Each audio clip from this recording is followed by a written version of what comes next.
Ave everyone, and welcome back to Pravus Gaming and more Imperator Rome, the redemption of Epirus.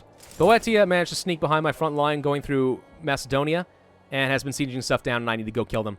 I don't know how they did that, though, because this fort should have exercised a zone of control and stopped them from going out here. Maybe we just got unlucky, and they managed to get through just before the fort finished. That actually could be the case, and that really sucks if that's true, but... oh well, we're going to have a lot of unrest and some growth problems, but we'll get there eventually, we'll be fine. In the meantime, we're sieging down their capital. If we can just get that in the next, 6 months, we'll be able to sue for peace and turn them into a client state or something. Or we might be able to take their cities and become a regional power. These are the things we have to consider. I'm okay with that, we'll see. Alright, now, we need to get an omen, and this is a great segue into a conversation I want to have about the strategy behind Imperator Rome, the meta strategy that has been developing ever since the game released, and where I'm concerned it might be going off the rails. So it's no secret that Imperator Rome is not doing very well in reviews on Steam right now. I think it was at mixed reviews. And I don't think that the game currently deserves that. It's first off very telling to me that a lot of people giving negative reviews only have 2 or 3 hours in the game. I'm sorry, in a Paradox game, you cannot form an intelligent opinion in only 2 or 3 hours. You can get some impressions, but not enough that you should be leaving a downvoted review. That's just dumb to me. But okay, let's put that aside for a second. A lot of complaints that I'm seeing, and to an extent there's some validity to it, are suggesting that this game does not have a lot of depth, just focus on single meta strategies like building up your tech to outrageous levels, and you can just out-dominate the AI. Maybe that's even true. I think that opinion is prevalent mainly because of other YouTubers. The Spiffing Brit obviously did that during our multiplayer game, and became far more advanced than all of his neighbors. Arumba has been doing a Macedon tall game, and going for 300% research efficiency, and you're finding that he's 3 or 4 tech levels ahead of all of his neighbors. And it's powerful, there's no doubt about that. Technology is good, you know? My question, though, is that really the best strategy? Because that's a very boring way to play the game, just going for as many citizens as possible, getting a ton of freaking research, and just building tall. It's a very boring way to play a map painter. I'm not sure that's what the developers intended, and I'm not sure it actually is a very good strategy. It's a viable one, but is it the best? Because yes, technology does give you passive bonuses. Okay, they're pretty good. Okay. But I look at technology as, in part, being the gating mechanism to getting all of your inventions, all of which also will give you some sort of a permanent bonus for your country for the rest of the game. For example, if I'm breezing through my tech at 300% research efficiency and I'm getting this every few years and I don't have a lot of civic power generation, I'll miss out on the 5% siegeability for a very, very long time, maybe for the rest of the game. Was it really worth getting an extra 0.1 morale of armies and missing out on the opportunity to get a siegeability bonus? I'm not convinced that that's the case. You know? So maybe getting research is good. Maybe it is. But I don't know that that's the case yet. I think we're going to have to wait to find out what meta strategies ultimately build out of this game. I don't think people should be so quick to rush to judge it and say, it's too simple. I don't think that's a fair judgment, honestly. I would just ignore those people for the time being. I would say focus on a more balanced game, grow to get more pops and more trade goods and build your economy and your power base. Get some research, don't fall behind in tech. But maybe focusing on 300% and to the detriment of literally everything else is not going to be the best experience in this game? Just my opinion. A religious proceeding, a struggle between religious echelons in our society and the peasants have recently come to light as the populace at large feels like the religious ceremonies are inaccessible and distant. On the other hand, our high priest and his attendants demand the distance needed to do their jobs properly, and the argument the peasants have no rights to the inner workings of our religious ceremonies. So we can lose stability, get omen power and duration, or gain religious power and gain a little bit of loyalty, or gain a stability, lose omen power and duration, and upset our Hierophant. I don't want to lose 20 loyalty, that's a lot, although I do love the idea of getting a free stability. I think I'll just take the religious power. Just a pretty middle-of-the-road approach, not to go too crazy. He's in the mountains. I don't want to fight him in the mountains. I think once he sieges this, he might just go straight for my capital, and I can fight him there. That would be to my advantage. Let's see what he does. Is he going to these mountains, or is he going to the capital? He is going to the capital. Perfect. Go there. Inventions. Population growth. Omen duration.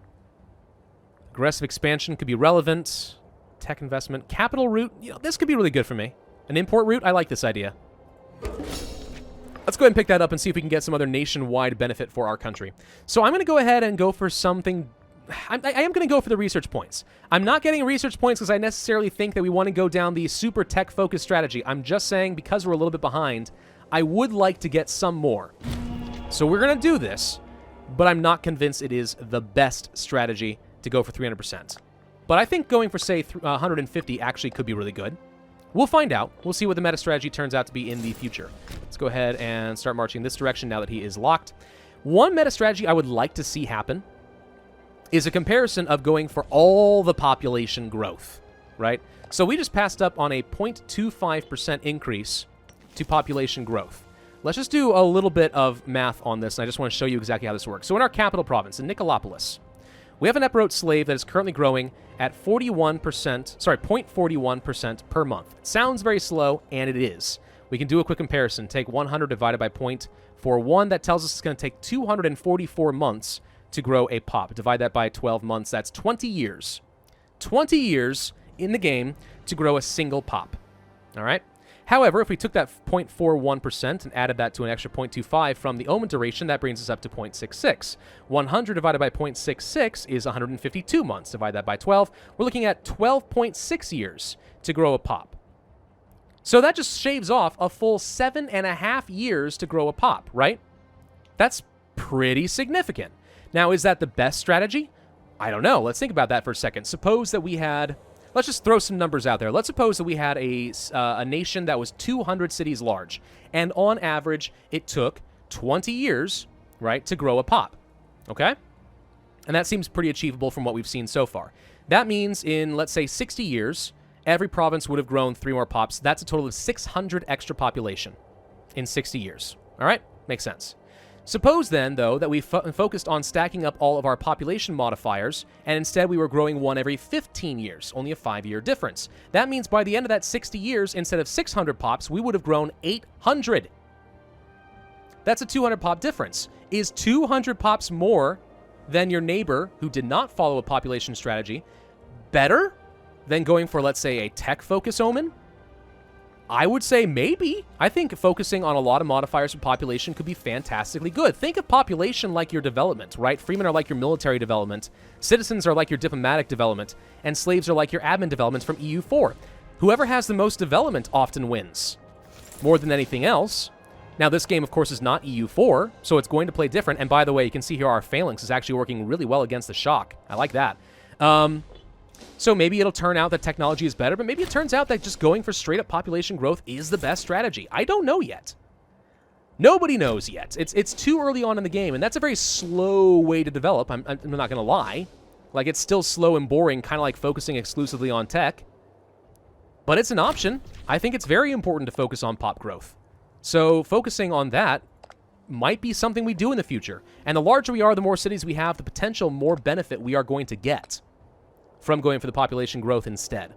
Now, as far as subjects, we did take the fort of Boeotia, or however you say that. So we want to turn them into a subject. There are 3 types of subject in the game. There's a tributary, and all they do is give me money, and we have to protect them if they are attacked. That's it. Weak sauce. Not a fan. Feudatory. They become an actual vassal that gives us 6 manpower per month. We protect them, but they join in on all of our wars automatically. We can integrate them into the Empire at some point, namely 10 years in the future with enough opinion. And they cannot leave this relationship. Also, they get a reduction in army maintenance costs, so in theory they can field a larger army. Or we have a client state. We get more money than a tributary, so just straight up better. We protect them, they join in our wars, we can integrate them, and they can only export their spare resources to me. That seems pretty good. Now, this does cost one of my diplomatic slots to do this, as opposed to feudatory, which does not take one of my diplomatic slots. So we have to consider that. At the same time, I'm not using a lot of diplomatic slots at the moment, so I'm okay with this. 0.75 extra gold per month is a lot, and we'll be able to use them for wars, and we can integrate them in the future. Do I value money, or do I value 6 manpower per month? I think I'll value the money. So we're going to demand that they become a client state, and we are going to take all the cash they got, 73 gold. But boom. They now work for me, and they should probably automatically unsiege all this. Thank you, and we'll be able to use them in the future. Love it. We can also finish up our war against Patrai. Let's go ahead and start moving these guys up to the north, because I think it's likely that our only extra avenue of expansion is going to be fighting up over here now. Rome, who are you fighting? Metaponium, Tarentum, and Croton. You're fighting more in Italy. Okay, that's fun. So let's go over here to Petrae, and let's go ahead and sue for peace with them. I am going to take your city. This is not enough to make me a regional power. We're just shy of that at the moment. But it gives us an extra good chokehold we can use against people in the future. At the very least, I won't have to take a straight crossing penalty in the future, and we get some more money. It sounds good. Let's do it.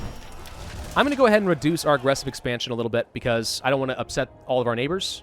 Sometimes opinions do matter, so let's go for that instead. There we go. All right, so now we're up to 24 cities, and we have a tiny little subject right over here. Who the heck are you, by the way? Where'd you come from? Fascinating. A tiny little one-province nation city-state migratory tribe has appeared. How did that happen? I don't know. But they're allied to Cavia. Well, that's interesting. I think we may want to kill them. That will get me the other cities that I need, and we can start gradually pushing up toward the horses. We can't fight Abria, unfortunately, because we have a truce with them until 466. Also, we can't fight Cavia either because Cavia doesn't have borders with me because these guys got in the way. Darn it. Well, that's going to be a little bit tricky. Interesting. So Cavia released them as a subject. Huh. So wait, if I got a claim over here, who am I fabricating against? Like, who do I fight? I'm not going to worry about it this exact second. Let's get our armies in position first, but that's probably the only place that I'm able to get any more land, because literally every other option, with maybe the exception of a guy way over here, is blocked off to me. I can't get any more cities in Greece because Macedon is a jerk. The sooner I can screw with him, probably the better. But on the other hand, we can start working toward those horses, which we do have. We did start working down the traditions for cavalry specifically, so I'm sort of okay with that. Let's take a look at the trade route. What do we want? Papyrus, because 20% research points is amazing. But no one is going to be able to sell that to me, so no. Cloth, taxes, not bad. I like precious metals, because if you do get a surplus in the capital, you would get a promotion cost reduction, which saves you a lot of monarch points as we start transporting our freemen into citizens. And we are going to be spending a lot of power on this. The thing is, we're actually already producing precious metals. Can I get 15 slaves over here? If you don't know, getting 15 slaves in a province produces one extra trade good. It usually is better to focus all your slaves in one place to get the trade goods you're looking for. That could be good. How many slaves do we have in Epirus? 23. So the slaves exist. It's just a matter of getting them here, which was primarily supposed to be focusing on training camps, but I'm okay with it. Yeah, let's try doing this. We have some slaves we can move over here. To Dodona. Any up over here? No, no. No, no. Yes. Gonna move all of you. There are ways to reduce the cost of moving your slaves around or other pops. I think it's getting a surplus of vegetables, but I mean, I'm not gonna worry about that at the moment. 3 over here, we can move you. Okay, so that gets you up to 12. We have 3 more over here as well. There it is. 1, 2. How many do we need? 1 more. Perfect. Perfect! And just like that, we now should be producing 1 surplus of precious metals, which means nationwide we have a citizen promotion cost reduction. That could be good. That will certainly save me some oratory power. In fact, I'm kind of okay with promoting a couple of guys now. Let's wait until the end of the month so it actually calculates, though. Like that. There you go. Now it costs 9 instead of 10. Is it a lot? No! But over the course of the game, it could save me a bit. We can afford to do at least a couple of these. And that would give me a little bit of extra research points in our capital, which does have 3 marketplaces, so we also get more trade income. And now we are up to 117% research efficiency. That's an improvement. Yeah, I'll take it. So now I don't have to worry about getting precious metals. What else do we want? Hemp. More grain for the national manpower modifier. Leather. We're not producing leather. It's a question of, would I prefer to get, let's say, the cohort recruit speed, or would I prefer to get the surplus of grain, therefore giving me a national surplus of manpower? Or wine, army maintenance cost reduction could be pretty good. Supply limit. It's okay. I do like taxes. Base metals, not without a surplus. I think I'm going to go for the grain, because I want to be able to continue fueling my war machine. So now we should find that our manpower cap is going to be going up a pretty hefty amount. And since, as Epirus, manpower is one of the only things we do well, I feel like we kind of need to focus on that a little bit. Maybe I'm wrong. I don't know. Again, I'm totally open to the possibility of being wrong on a lot of different things. I really want to fight, like, Abria and stuff. But I guess we're going to fabricate a claim over here. So you don't have a lot of troops. Cavia, you have 11. Let's wait until the rest of my cohorts arrive. Because I want to make sure that we win this fight kind of resoundingly. Like, I'm really not in the mood to take a lot of losses.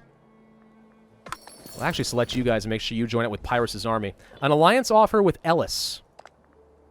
That's interesting. There's no way we would get them to become a vassal, so what do we gain from having them as an ally? Because I kind of want to kill them, but I can't so long as Macedon is guaranteeing them.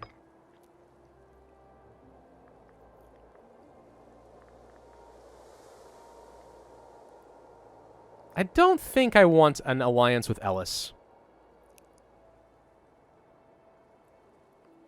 I don't think. I'm going to say no. I have no idea if that is a good call or not.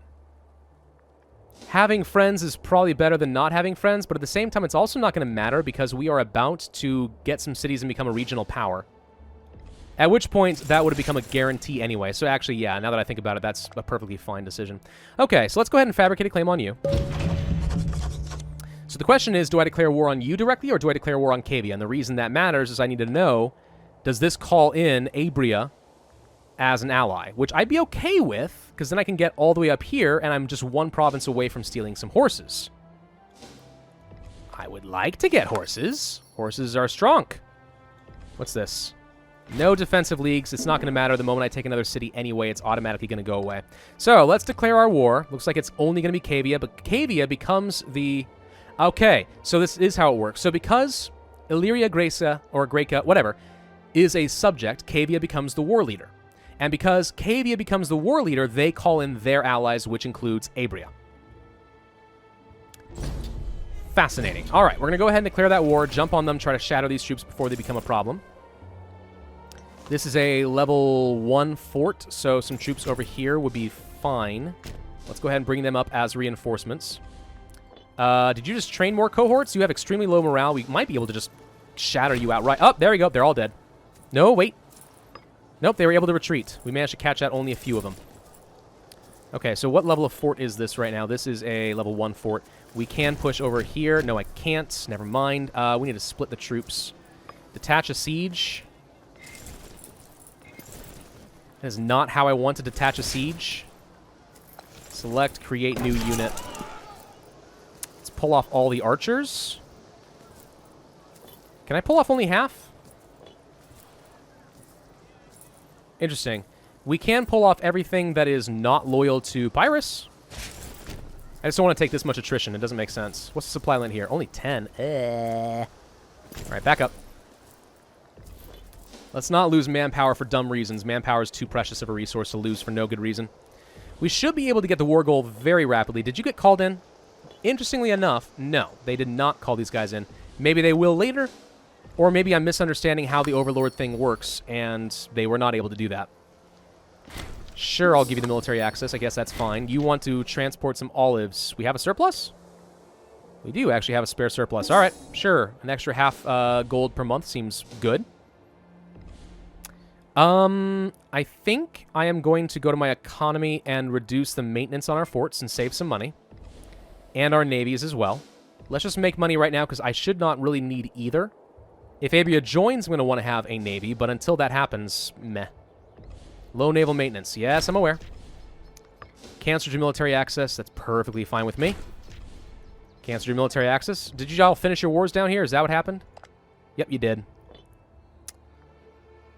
So is there anyone that Macedon is not protecting? Can I actually see, like, diplomatic map modes there? Hang on. Diplomacy. Macedon. Guaranteeing all these guys. Fighting these guys. So Megalopolis technically would be a target for me. Fun.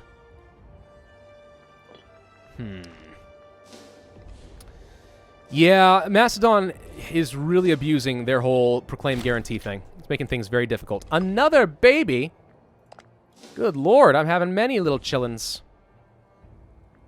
Do we like that we're focusing on civilization in Epirus? Like, what do we gain from that right now? What's our maximum? Cannot be higher than 42. So our capital is already kind of capped out and just sitting back waiting. How are we at 45 here? Oh, wait, because that's our capital and we have the marketplaces. That makes sense.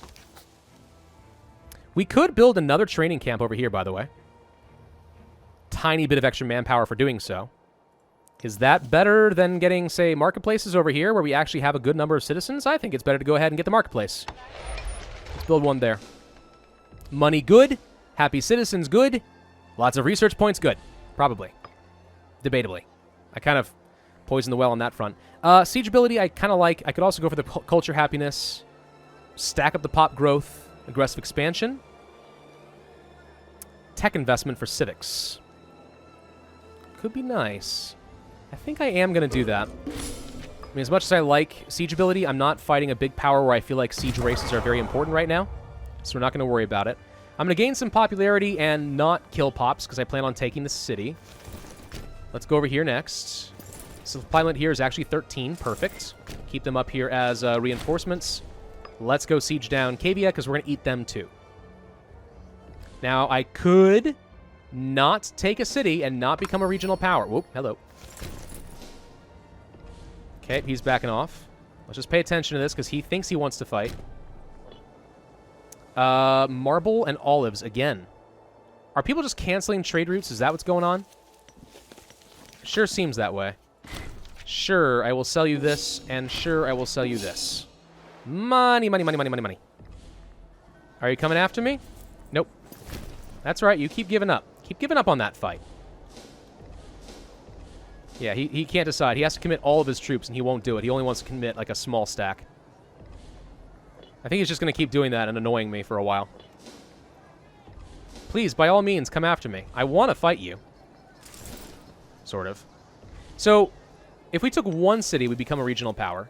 And then we could take Cavia and turn them into client states, feed them, and make sure that they can only trade horses to me if we did that. And then I don't have to worry about all the civilization value and the disloyalty, but I think I'd rather just take the cities. We'll deal with tribesmen. It'll be fine. You're still not called in on this war, obviously. I do want to kill you at some point, too. You're the way of getting up to the horses.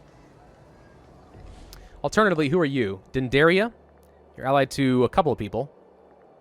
You're in a defensive league with one person, Skordiskia, which is this guy up here. I don't like, by the way, that if I click on this, like, it's supposed to center my map on him, but guess what? The UI is in the way. To me, that just seems like a huge oversight. Really don't know why Paradox decided to do that and not decrease it in some way, but all right. No, Ellis. Go away. It's not going to matter in a moment anyway, all right? Where are you going? Just going into your own war thing. All right. Are we going to jump directly into another war against these guys? Probably not, right? If we overextend, we're going to cause some problems. So let's go to our capital and actually start promoting some freemen. We have the oratory power. Let's do it. All of them. All of them. Now we have 20 citizens in our capital. So now we're producing 9.25 research. How does that affect us? We're up to 147.8% research efficiency. Makes a big difference. Just saying. It's not bad. It's pretty good. Sacking. Let's just get a little bit of money. Okay. So now we want to get all the troops together because we're going to go and attack them here in the forest. Having the flanking on my side will probably be good enough, unless you're willing to just give up right now. Actually, yes, he is totally willing to give up right now. Oh. Well, perfect. We don't have to fight his troops at all. Why lose the manpower? We're just going to get it all anyway. I'll take your 63 ducats, though. Okay, done. It will increase your rank to a regional power. Are you sure? Yes. Let's get rid of that aggressive expansion. Aggressive expansion. Boom. All right, so now we have extra import routes, more relationship slots. Better diplomatic range, which also, by the way, means we can get claims further away. And a government bonus multiplier. Which should mean... Well, let's wait until the end of the month, but this should change. Let's go ahead and start sending the troops back home. I'm not going to be fighting for at least a little while longer, I think. So let's wait until the end of the month and make sure that that actually worked the way we thought it would. Yep, now we're getting extra power across the board. It did not change tyranny and citizen happiness, but it did give me extra monarch points, which is really nice. We need a commander, sorry, not commander, a governor in Macedonia, because we got into a new region. Alrighty then, let's see. You actually have very good commerce income. You're pretty loyal. You're not really good at oratory or religious, so I'm not going to be able to rely on you to convert anybody. But all in all, you're not bad. I think I kind of like him. Alright, you're going to become our new governor of Macedon. See if you can figure out what to do with all the tribes. Because we have garbage civilization value down here. Garbage. In fact, I really don't like that your governor policy is currently set to acquisition of wealth. I mean, money is nice and all, but I think it's more important to me that you civilize people. What we could do... I think this works. Let's test it. So I could, first off, spend 50 oratory power and just change it for him. Right? I can guarantee that he does civilization effort instead. Or... I can say, let's get rid of you as a governor.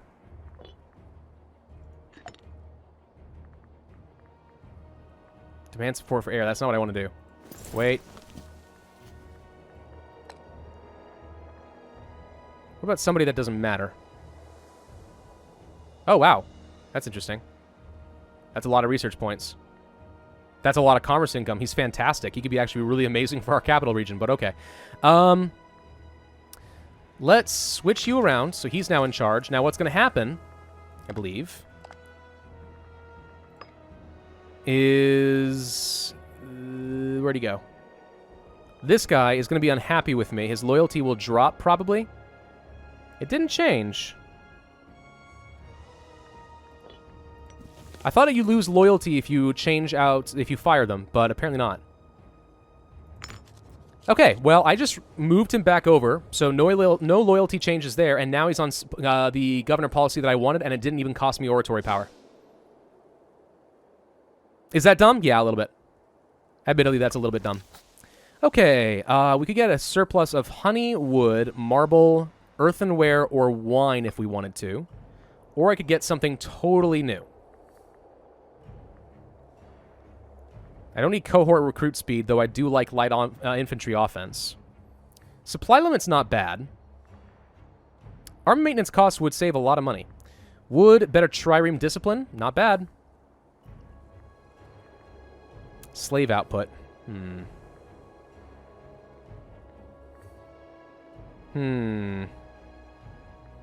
Well, I think I might go for the army maintenance cost reduction and just save money.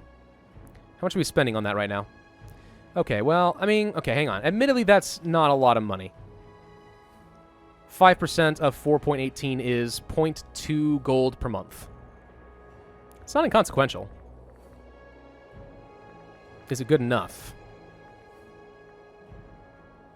As opposed to, let's say, slave output. Like, how much am I making in terms of taxes?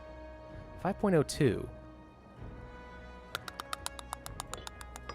So if I increased my slave output by 10%, would that be another 0.5? Is this an additive or multiplicative addition? Let's test this. I'm going to see if this actually makes a difference. Let's go for the hemp.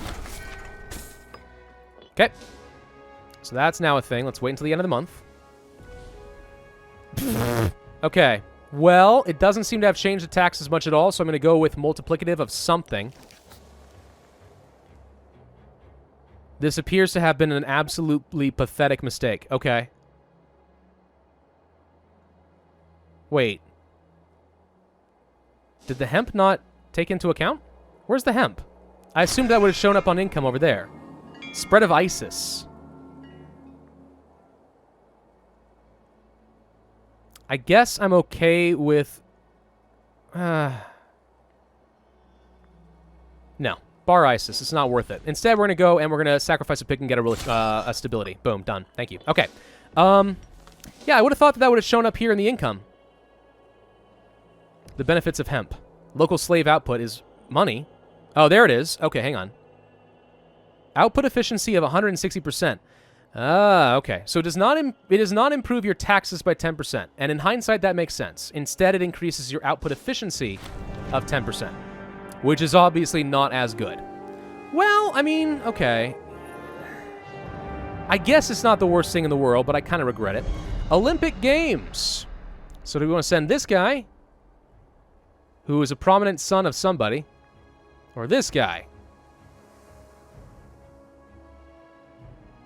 He does not have a job. Let's send men on and see what happens. Would love to win the Olympics. It would be cool. Thank you for the gift, you dummy. Just going to build another marketplace over here, and then we're going to go to these freemen, and then we're just going to promote all of them. Boom. So now we're up to 154.9% research efficiency. 30.9 research points per month.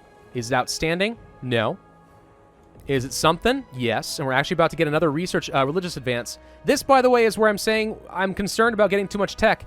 I'm about to lose the ability to get one of these. So if I want one, now is literally the last chance I'm going to get it. At least until I get a lot more religious inventions in the future. I'm going to pick up... Oh, God, I don't know. Screw it. I'm going to try it. Let's stack the modifiers and see if population growth is amazing. Let's just do it. Okay, and there's our religious advance, and now it all changes, and now we have due process, contractual obligation, and accepted rights. Wrong culture happiness actually is not good for me right now because I'm not in a different culture group. So this doesn't matter, but in the future will be really good. Sacrifice of the gods, that's a stability cost reduction. Ruler popularity gain, maybe. None of that sounds extremely important to me at the moment. Okay, well, we did grow a little bit. Now we have to worry about the civilization gain, which is exactly what I was hoping to avoid, but we have the right kind of governor for that job. Unfortunately, we also have a lot of unhappy pops, so we do need to be paying attention to the provincial loyalty, which is currently going down, but hopefully will be improving in the future, and if we see an opportunity to work our way up over here and grab the horses, I think we should do that. Maybe even in the next video. Thank you all for watching. Hope you enjoyed. If so, then I would ask you to hit that like button, leave a comment, and subscribe, and I will see you guys next time.